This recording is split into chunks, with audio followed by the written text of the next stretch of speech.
What's up? What's up? Osiris here, stuck in the middle. I want to give a shout out to someone on Twitter that I've met since I've started the channel, and I'm starting to try and promote the channel and chat on Twitter more.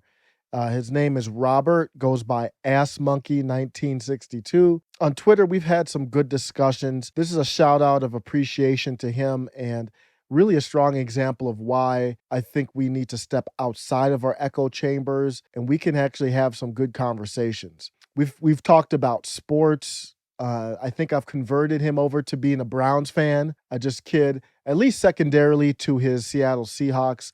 And I know he's a true Seattle Seahawks fan because if they lose, it's the end of the world. How did it happen?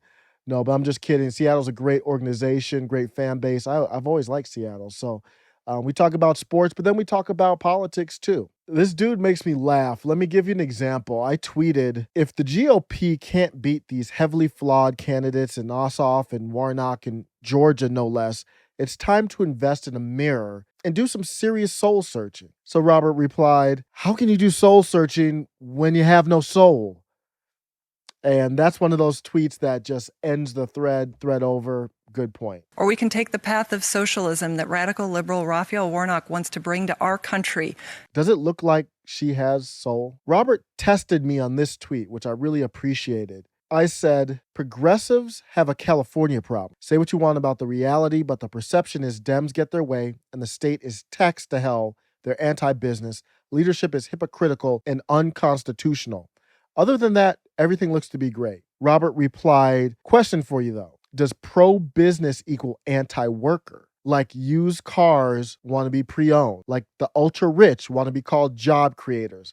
Like politicians want to be known as policymakers. It's on the same ish with a different label. Eat the rich. Strong tweet. Fair tweet. Strong tweet. And so my position doesn't change from my original tweet. But what Robert pointed out there, and that's why I need this type of feedback, is when you use the term anti-business, I did not mean that as a Republican talking point, but that's what Republicans use as a talking point. So I've got to figure out a different way to say that because the perception matters.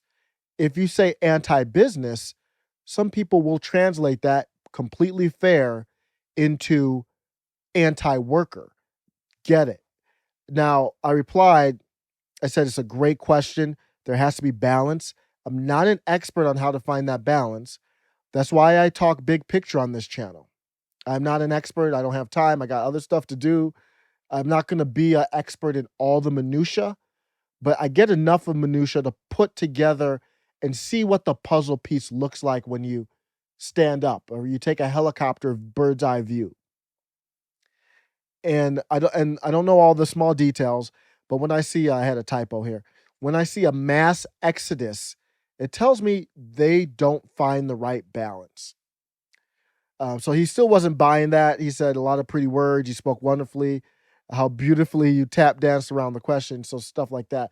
But it was a great discussion, and we might not fully agree on this point or not, but I can see where he's coming from, and that is going to help me shape. Because I'm actually trying to do a video on California, and it really is going to be so crucial in helping me shape how I word these things. And it shows you how big communication is, how important communication is with your fellow citizens. So I think there's a lot of bad things. A lot of people knock Twitter and social media in general, but it's just a tool. It's a matter of how do you use it. And there's a lot of good that can come out of it. So thanks a lot. That's all I wanted to do was shout out. Appreciate you. Take care. Oh, yeah, one thing.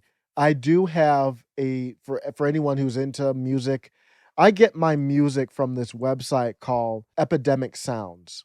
And I think there's a lot of dope instrumentals, lo-fi beats on there, even rock and alternative stuff too.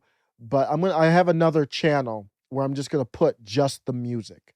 I had a couple people ask me about who did the instrumentals, so I'm gonna actually try to label them if I can in the videos, and then I have a separate channel where I'm gonna put all the music that you hear on here. And that's just from this website.